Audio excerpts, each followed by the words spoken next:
right, welcome to the after show where we will forgive you if you forget. I'll forgive you if you forget.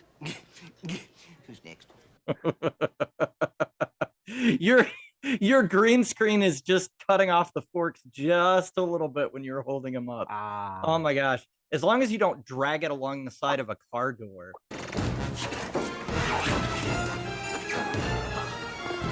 That noise is awful. Is that worse than feet? Probably not. So, Mystery Men is Sorry, I'm distracting welcome you. to the after show. Welcome to the after show, everybody, in 3D. Yeah, 3D. Ow! Oh, just kidding.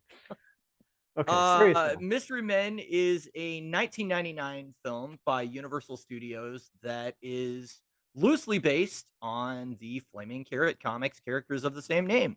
So, everybody, if you haven't already listened to our episode, you should go back and do that because that's going to give a lot of context for this. The movie focuses on the characters of the Shoveler, Mr. Furious, and the Blue Raja primarily, although we also have the Bowler, the Spleen, and Invisible Boy to round out their superhero team. So it's a pretty standard superhero movie for the first half where they're kind of trying to stop the evil supervillain Casanova Frankenstein, with the twist being that the greatest superhero, Captain Amazing, actually let Casanova out of jail because he had run out of supervillains to fight and he was losing his Pepsi sponsorship.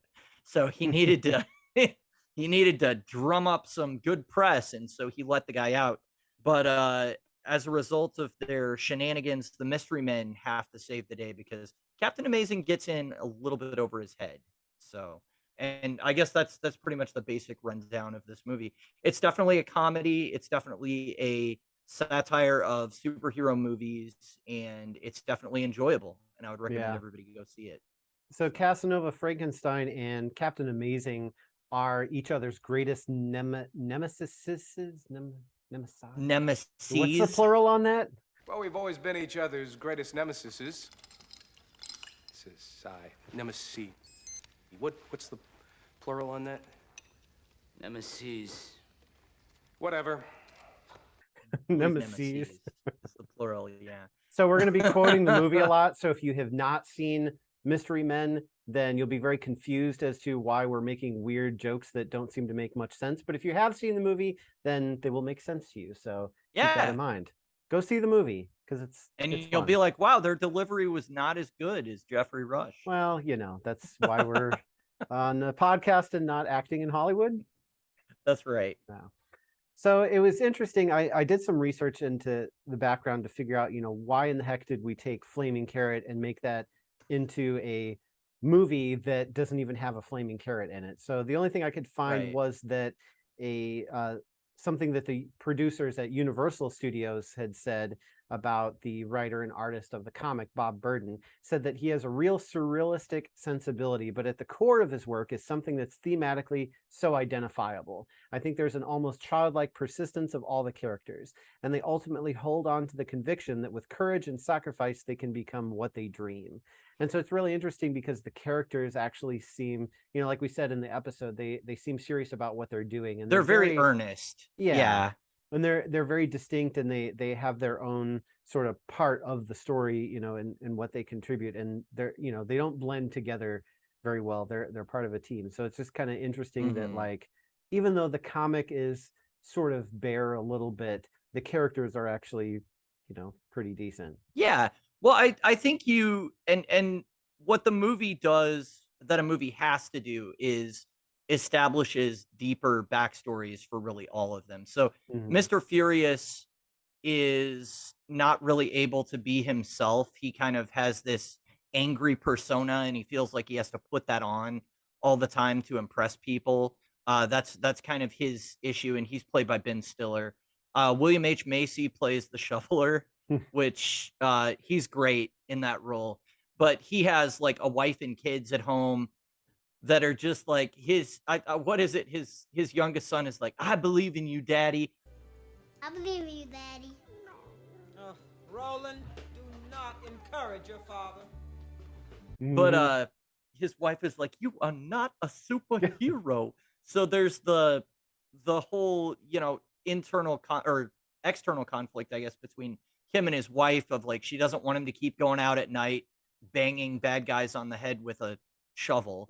Yeah. And and he's like, "This is what's his justification? I shovel well, I shovel I real shovel well." very well. Well, baby, you shovel better than any other man I know, but that does not make you a superhero.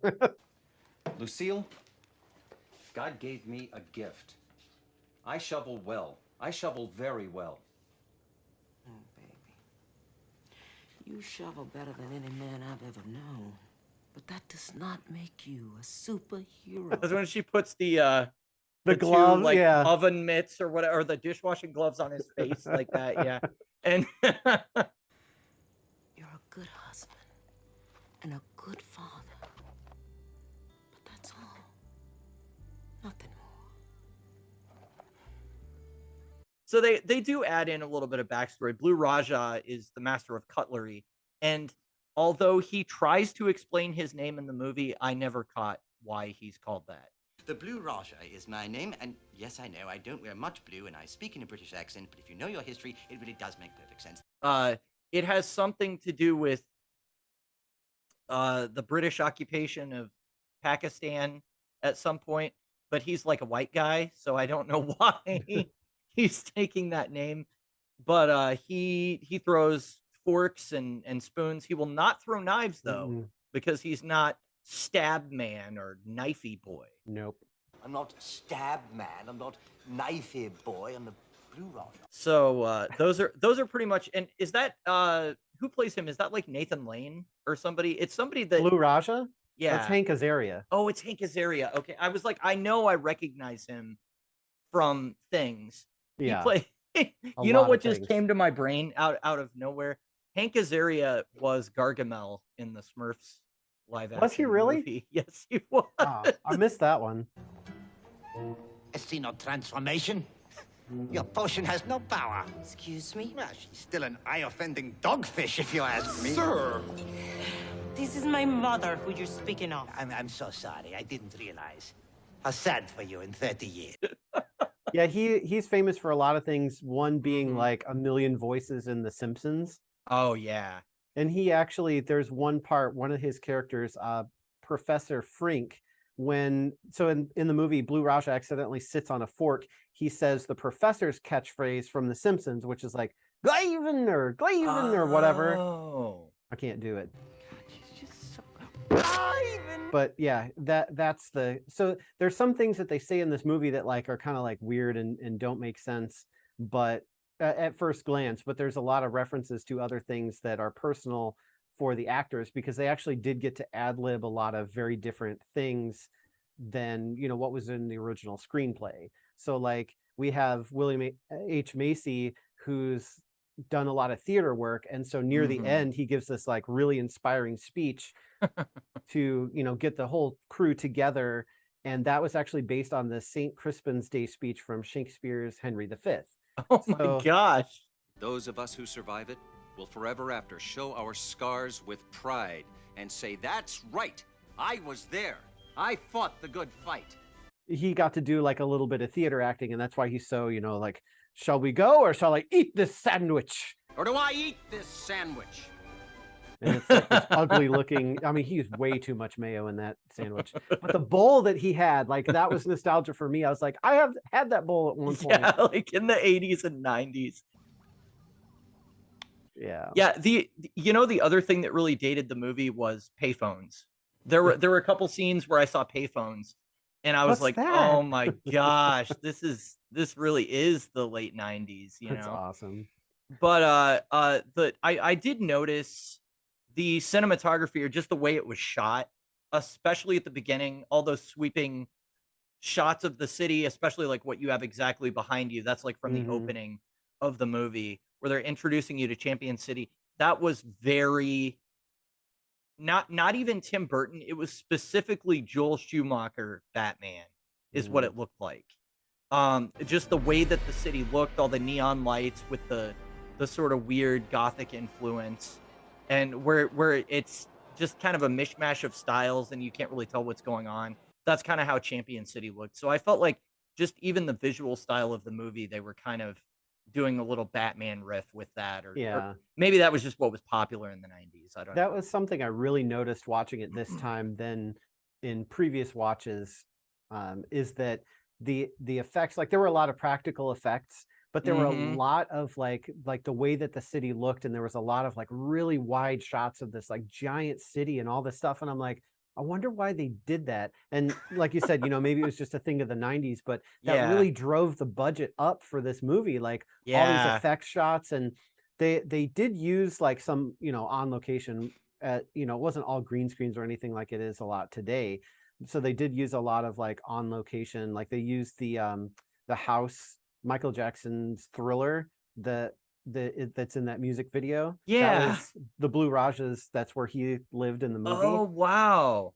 I And didn't know that. there's like, um where was it? There's like a tire shop or something. It was the one I had in the podcast. That's actually just like a bridge, I think, in Los Angeles. And there's like Oh. this little, shack house thing next to it. And they dressed it up and then they added the effect shots in the back. So they did a lot of like post-production stuff to this Mhm. movie to make this like giant city.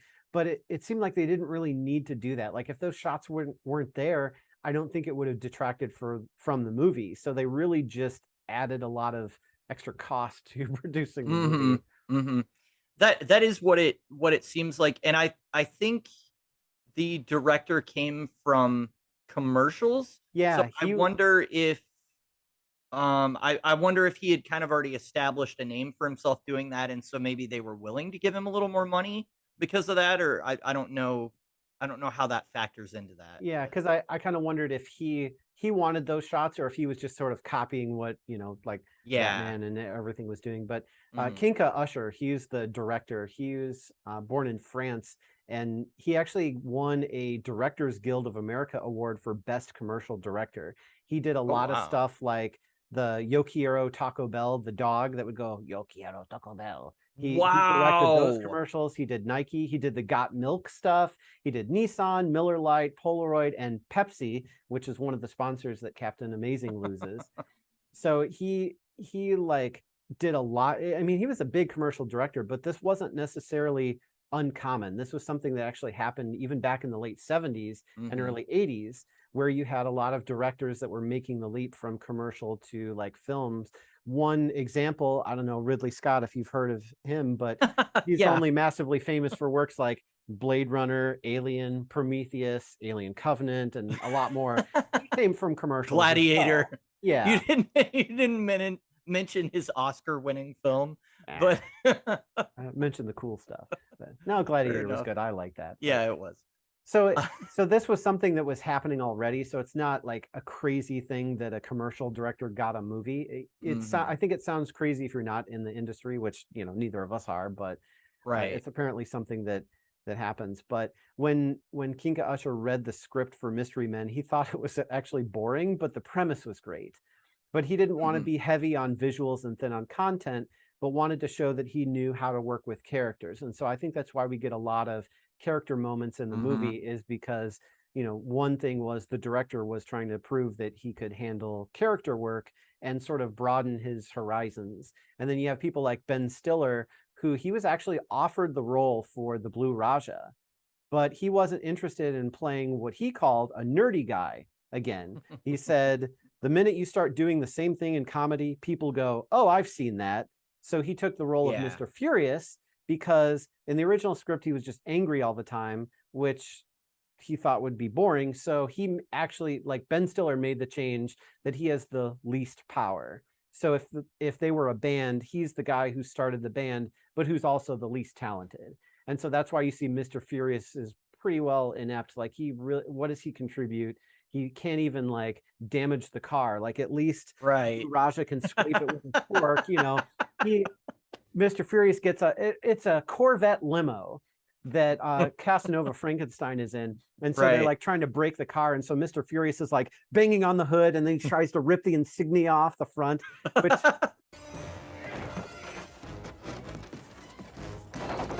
Come they did that totally for, you know, comedic value because He doesn't tries to damage like the bash car the at all. windshield in with his Yeah, and he's elbow like, too, doesn't he? And yeah, it doesn't even crack. he hurts himself, and then he jumps on the roof, and he's like just jumping, and You cannot he may be one of the least important members of the team for like 90% of the movie, but I cannot like overstate how important he is to this movie as far as the oh yeah, comedy, because he is definitely pulling together the comedic trio of him with William H. Macy and Blue Raja. Like their interactions are great. The way his character is and everything, where it's basically like he gets angry and so he tries to say witty things, but because he's so mad, it'll come out weird. And so he'll say something that's kind of a saying, but it's just slightly wrong. And he does hmm that a number of times throughout the looks movie. like this wolf pack is gonna, or what does he say? Oh, the lone wolf is gonna ride alone. A lone wolf hunts alone. And it's like, Yeah. looks like this will be a wolf pack of one. He Yeah, says again later. that And it's like, okay, I think we know what you're trying to say, but you're calls not. the police officers checkerhead Checkerhead, 'cause their hats have, 'Cause like, they have little- the checkers on Mhm. their hats. Yeah, a lot of it felt very improvised, but I think that's why the comedy works in it so Yeah. well. And it felt kind of, I mean, while it did feel dated because there were things like the payphones and other things like that, the comedy itself felt pretty timeless, where it was like, I don't think there's any joke that they make in this that's specifically like, oh, that was something in the 90s that if you didn't know about it, you're not going to get the joke. It all felt pretty, you know, it wasn't as raunchy as stuff that you would hear today, but in a way that kind of helped it not to feel dated as well, I feel like. Yeah. So, So on the creative team, a couple of bits of trivia that I found really interesting was that Danny DeVito was actually in talks to star as the shoveler and direct the movie, but he walked away because they couldn't agree on who would produce the soundtrack. And that was very important to him. And, you know, a soundtrack is important to a movie, but it's interesting that this movie probably would have been really different if Danny DeVito was involved in that way. So I can't even imagine. I can't either. And then the writer who did or at least the original writing, because, you know, all the actors ad-libbed a bunch of things, but Yeah. Neil Cuthbert had written the screenplay for Hocus Pocus, which is actually getting a sequel like at the end of this month as of the time of Mhm. this recording. And then in 1989, he actually wrote a tongue-in-cheek sequel to the 1982 film Swamp Thing, which the movie was called The Return of Swamp Thing, but, you know, that's not the important part. But he's written these tongue-in-cheek things before. And I've not seen the original Swamp Thing movies, but I bet they are very You ridiculous. should watch the so Wes Craven did the original Swamp Thing movie, but he had to make it PG. Now, apparently PG is very different in the 80s than it is now, because Mhm. Adrienne Barbeau gets in the water at one point and takes off her top and just like swirls around for no reason, like in front of the camera. And then I don't know, something happens and Swamp Thing has to come rescue her. And I'm just like, what is happening? They tried. There was an attempt made, but it's the early 80s and yeah, it's pretty bad. Hmm. I think you could enjoy it though in a like it's so bad it's good kind of way. Like if you're going into it kind of trying to laugh at it, I think you'll be entertained by it. But Mm. it's pretty rough. Interesting. Well, Mystery Men is not that way, fortunately. No. It's not bad that it's good. It's all good. It's enjoyable.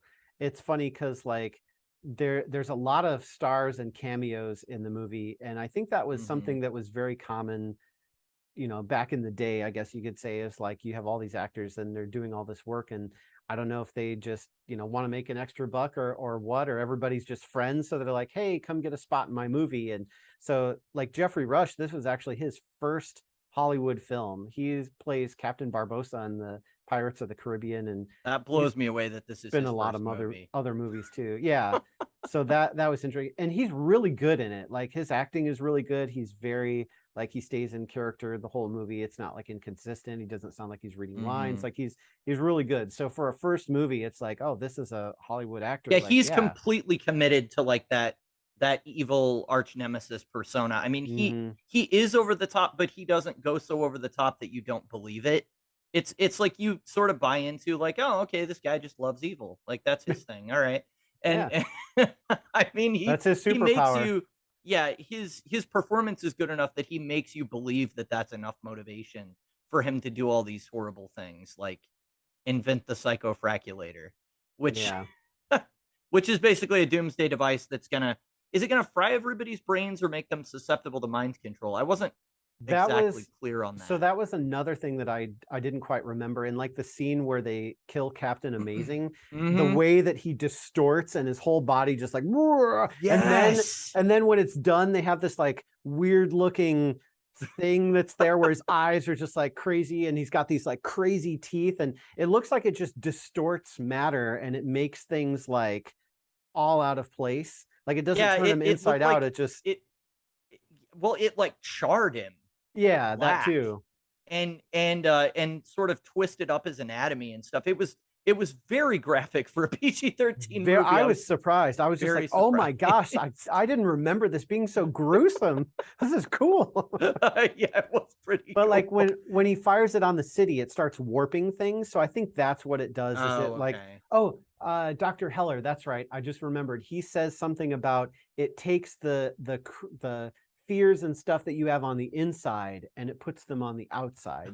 Hallucinations become reality, and the brain is literally fried from within. That was Oh, I his see. explanation. So it takes like the dark things in your head and it makes them real. And so I guess that's Ah. why Captain Amazing was Captain charred. Amazing was apparently afraid of being burned and having his anatomy, like, twisted into a spiral. I don't know. I don't know if it's a direct, like that or not, but Yeah, he's that's like, that's they pretty they said it couldn't be weird. done, and the scientists who were working on this went crazy and blah blah blah. And actually, the guy who plays Dr. Heller, I didn't write his name down, but he's actually a musician and he has a What? really like good singing voice. Just come on, Jim. Oh, you got to hold on, hold on. And it's so funny. There's a deleted scene. Yeah, so if you've seen the movie, you should definitely check out YouTube for all the deleted scenes. Some of them are pretty Mhm. funny. There's one where he's like hitting on the ladies at the nursing home at the beginning, and he's sitting there and he's like, "Hey, I'm a doctor. Hey, wanna go back to my place? And where are you staying at?" And she's like, "Oh, my roommate." It's this elderly lady. She's like, "Well, my roommate's there," and he's like, "The more the merrier," or something like that. Oh my god. You know, I'm a doctor. What do you say we go back to your place and talk? My roommate's there. Bonus. You're a rascal. They're watching like runway models walk down and show off their clothing, but they're like elderly people on TV. It's just like that whole scene is just like It's very strange. we didn't need that in the movie, but it was hilarious. It is very strange. Yeah, I guess that's the beginning of the movie, isn't it? It opens Hmm. on like a retirement home is basically having their version of a rave. And and Sure. and or like a mixer or something. And I don't know, there's like women dancing and like the thing is yeah, everybody's there is elderly, but the mystery men show up to stop the Red Eye gang from stealing all the old people's stuff, which a Hmm. lot of it didn't look valuable. Well, they're called the Red Eyes. They're like, we're looking for eyes. So I guess the guy took out his fake eye and like gave it to one of them. I Ah, don't know if okay. maybe that was the connection, but the mystery men come in to stop them, and then Captain Amazing comes in after and kind of cleans it up. So Yeah. that's where we're introduced to all of those characters. But Captain Amazing, for all intents and purposes, basically is Superman.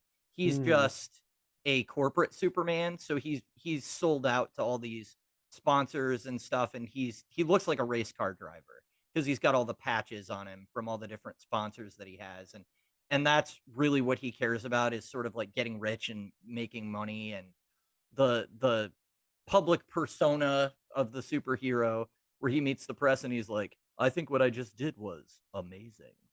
That Yeah, super that cheesy. kind of cheese. Well, and they do the like correlation between Clark Kent, Superman, where they're like, Oh, Well, we've been over this before. Lance Hunt is Captain Amazing. Well, that doesn't make sense. You see, Lance Hunt wears glasses. Captain Amazing doesn't. Well, he Mhm. takes them off when he transforms. Well, that doesn't make sense. He wouldn't be able to see because he wouldn't have his glasses. Like, no, you idiot, they're fake glasses. And so, like, later before he gets killed, they're looking at him like, do you know billionaire Lance Hunt? And Captain Amazing's like, it's me. Yeah, no, just kidding. I just always wanted to say that. And the shoveler's just looking at him like, it is true. But that's how he Yeah. that's how he gets Casanova Frankenstein out of the insane asylum, is Oh, yeah, to yeah, that's right. use his alter ego. So we get to see He's that. a psychiatrist or something? Or a lawyer, or I wasn't really yeah, sure. something. He had a like- briefcase, but he had a piece of paper that They're was like, a "Oh, shopping Lance list. Hunt, we can expect some sound advice now." And he's like, "I totally agree. He should be kept behind bars. But I have this note from a friend Yeah, of mine, Captain Maybe you know Amazing. him. Maybe you know him." Oh, and they're all like, "Oh, really? What is it? Oh, tell us." So excited. Like, well, Yeah. if that's Captain Amazing's recommendation, then absolutely. Guess we should let him go You're free. cured. Yep.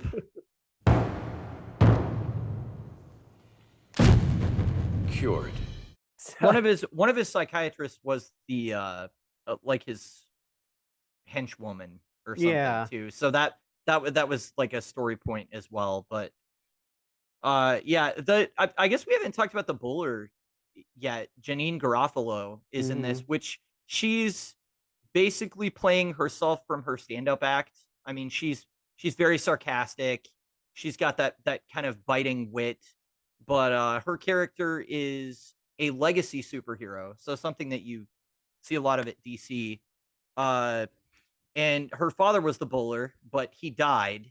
He fell down an elevator shaft onto some bullets. Yes, I believe And, there's a little bit of foul play there. The You think?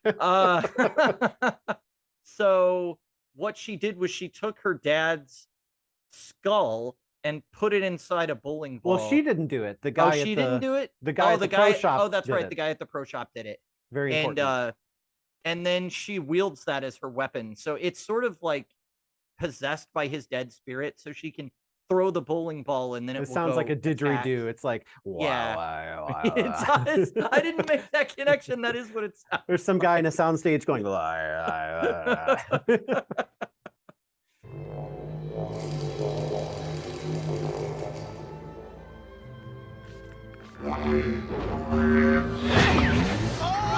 Yeah, so she's another one of them that actually has like a legitimate superpower that joins the team. And she actually is one of the few that does real damage to the Cadillac as well. Because she throws the bowling ball through the windows at least. But yeah, Mr. Furious. Oh man, that whole scene had me dying. Him standing on top of the car and the camera sort of like pulls back from him while he's going and just getting it was like a Dragon Ball Z power Well, up, you expected him to like lift the car and throw it, or start like just putting he giant just dents jumps in it. down and starts banging on the roof. Yeah. Yeah, I was in stitches for that whole thing. It was great. So one of the most surprising cameos, I think, is so at one point Casanova Frankenstein gets all of these different gangs together to show them the Oh, right. psychofraculator and what it's capable of. And so they have the suits, and they're these guys that have these like blue gloves, but they're not like nylon gloves. They're like fuzzy gloves, and they're smoking cigars and they're in suits. They're kind of weird. And then you've got a bunch of groups, and so you have this group called the frat boys or frat brothers, and they're a bunch of fraternity brothers, and they're like, oh, if we're moving on, can we take the brewskis with us? And Casanova's like, you may absolutely take the brewskis. But the leader of the frat boys sitting down right in front is Michael Bay. The Michael Bay who gave us Pearl Harbor and Transformers plays the head of the frat brothers, just like right there. Like, what was he doing there? That was weird. Seems oddly perfect based on he's not a real deep guy. I don't get the impression. So maybe that was very fitting. I don't know. believe he came from the commercial world as well. But I think he was working. My understanding is he was shooting commercials for like Victoria's Secret, and Oh, then he really? crossed over to do movies. Yeah. Hmm. So I was trying to think. There was somebody else that was well known I want to say David Finch, who did like Alien 3 and 7 and Social Network and a lot of that other uh real serious movies. I think he might have come from music videos actually, not not commercials, but it seems like that's a normal career trajectory to kind of start out doing either music videos or commercials and then kind of get into film later. Well, Bob Burden, the writer artist, was actually on the set for some of the movie. So even though it was loosely based again on the comics, they actually did have Mhm. him, there answering questions. And so there's this great quote that says, "There were times when we were kind of stumped in a scene. We asked him what he thought. The great thing about him." Talking about Bob Burden, is that 10 minutes later, we'd get 30 pages in the fax machine. Ooh, with probably 29 pages filled with the lousiest ideas you've ever read, but that one page of pure genius. I thought that was hilarious. Like, I've got a bunch of ideas here, this and this and this and this. And you're like, crap, make a crap, crap. I'll give you $20, like J. Jonah Jameson. But That was surprising. That was surprising to me to read that, because this was not a time when movie studios were very creator friendly as far Mhm. as, oh, let's get the guy that wrote the comic in here, and do anything like that. The first time I really remember hearing about that sort of thing was with Mike Mignola and the original Hellboy movie. I know he was pretty involved in that process, at least as some kind of an art consultant, if not giving Del Toro story notes and stuff too. So, I was really surprised that they reached out to him at all because it seems like Hollywood, particularly in the '90s, was just kind of like, we're going to take your thing. We've got the rights to it. We're just going to do our own thing. And forget about Mhm. you, Yeah. basically.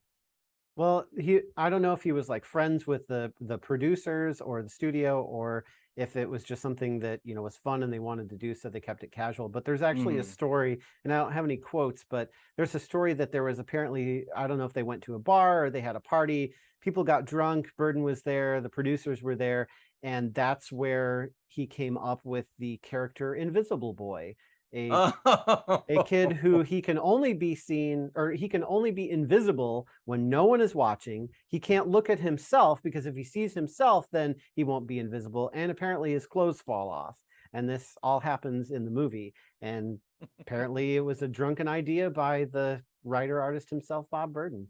And there you That's have it. hilarious. Invisible. I love Invisible Boy. He's great. He's Yeah, the heart of the team, man.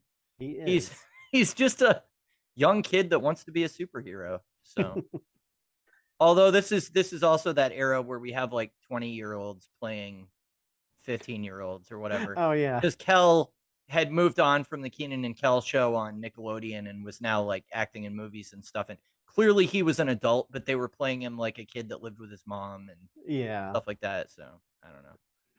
Well, unfortunately, the film really wasn't received well, and we kind of talked about that, time period probably not being Hmm. great. Also, a lot of movies that were coming out that same year, they actually delayed the film's release one week to avoid competing with the opening of the Blair Witch Project. Oh But wow. in its opening weekend, it grossed about 10 million, ranking number 6. And then by the end of its run, it had grossed 29 million domestically and like 3.5 million internationally. But the total came to about 33.5 million was what it grossed. And its budget was 68 million. So that was obviously not, if you can do quick math there, that was not very profitable. And even Rotten Tomatoes is really harsh on this. Like, 103 reviews, it's given a score of 61%, and the Wow. audience score is actually 57% based on over 100,000 ratings. Wow. The audience score is lower? And the site consensus states, absurd characters and quirky gags are brought to life by a talented cast, providing the superhero spoof with lots of laughs. So So what's the negative? yeah, exactly. I'm like, well, that doesn't sound like terrible. So what's the Yeah. problem here? Like, it's not that it's not original. I mean, in the age of superhero spoofs that we would have now, like this led the Hmm. pack, like back in 1999, like holy crap, it was way ahead of its time. And I think it wasn't appreciated because Yeah. of when it came out. If it came out today, like, you have The Boys and you have all the weird like Hmm. superhero spin-offs, and they make their own thing, and there's just so much of it right now. But back then it was like you were almost on superhero burnout because a lot of the older stuff that came out like really wasn't that good. It was cheesy. Right. It was the props were bad. Some of the acting was bad. I mean, we took a muscular guy and painted him green, and that was the Hulk. And then, later when we have Eric Bana playing the Hulk, yeah, a lot of people, diss that movie. But at the same time, like when those movies came out, they were the pioneers of the superhero movies that we have Yeah. today. Like Yeah. they had, for the day, they had awesome effects. Yeah. Like, there was Yeah, a lot you'd of never stuff. seen the Hulk like that. You'd never seen him get that big Yeah. and go, and all the destruction and everything. And that really, yeah, it really did look good when it came out. I mean, Yeah, I think you can't hate on it because of what it did. And like Blade, I mean, Mhm. it's amazing that Blade survived and had 2 more movies even I don't because think we have any of this without Blade, actually. yeah, I think Blade paved the way. And like, where did that even come from that it was so good? Like it just popped up and it's like, hey, there's this movie called Blade about a, vampire hunter guy. Okay, great. Wow, this is a freaking awesome movie. Let's have another one. Oh, I don't Blade 2, know. that's really great. Great. The third one's going to be better. Well, maybe not, but it just, and then you get the ball rolling and it's like X-Men and Hulk and then Yeah. we start the MCU with Iron Man and all the stuff and it's like there was just a lull in the middle, and that's where Mystery Mhm. Men came out. Yeah, very much so. Because we had Batman, we had Superman back in the 70s, but we had Batman in the 80s and 90s, and so superhero movies were kind of around, but they definitely were not what they are today. Yeah. It wasn't the multi-billion-dollar industry that it is now. So I don't know. I kind of liken it to Tron. How Tron came out at a time where they were using a lot of computer lingo that the movie-going public did not know. And so you're going into this movie like, what are they talking about? But if you watch it now, it's like, oh yeah, that all makes sense. Everybody knows what a megabyte is. Everybody knows what it's all pretty standard stuff, if not extremely dated. So I kind of feel like Mystery Men is the same thing where it was just the wrong time. But it's unfortunate because I would definitely recommend that everybody go watch this. It's honestly, it's hilarious. It takes what the comic did well and kind of just dials it up to 11. The only thing that they couldn't really achieve from comic books was the visuals because the technology just wasn't there yet. But Yeah. other than that, I think it's a really great movie. So Yeah, but you don't really need the visuals for the story. Like the no, psychofraculator stuff that happens, I feel like is very 90s, like it very is. It reminded me of Total Recall. yeah, like the style and the way that it goes off and Mhm. a lot of the effects that were practical, I feel like are very like staples of that era. So if Mhm. it were to come out again today, it would be a different movie. And Yeah. especially with the ratings, the way that things are, there'd probably be a lot, there'd be some more swearing in there and it wouldn't have been as lighthearted, I think, if it came out today. Yeah. So It does have a lot of we haven't really talked about that. I know we're running short on time, but it does have a lot of heart actually. And yeah. there is kind of an emotional core to the story. There's a journey that Mr. Furious goes on. There's a journey that the shoveler goes on. With his sort of restoring his marriage and then Mr. Furious with learning to sort of relax and be himself a little bit more while still being a superhero. And well, even Blue Raja, he has to kind of like come out to his mother as a superhero. And so that's a Jeffrey, that's what are you that's a doing with the whole silverware? Jeffrey, do the voice. Well, cheerio, mother. I've got to go. It's a really fun movie. Yeah, it is. It's you know, a lot of fun. I think I'd probably give this like I don't know, maybe a 4 out of 5, a 4.5 out of 5. Like it's such a fun movie. And, I have a lot of nostalgia for it, but especially after seeing it again yesterday, like it really hasn't aged. It's not dated. I mean, know. there are things that do date it, but they're fun things and they just Yeah. enhance the movie. So This is one sometimes when you go back to your childhood and you watch something older, you go like, "Oof, that didn't yeah. hold up." This is one that is pretty much exactly as I remember it. Mhm. And I remembered it being great. So, I think it fits what else better is there to today. say? So Yeah. go see it. Yeah.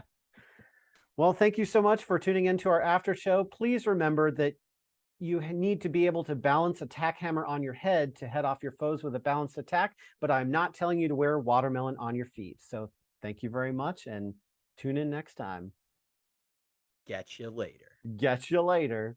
When you can balance a tack hammer on your head, you will head off your foes with a balanced attack. And why am I wearing the watermelon on my feet?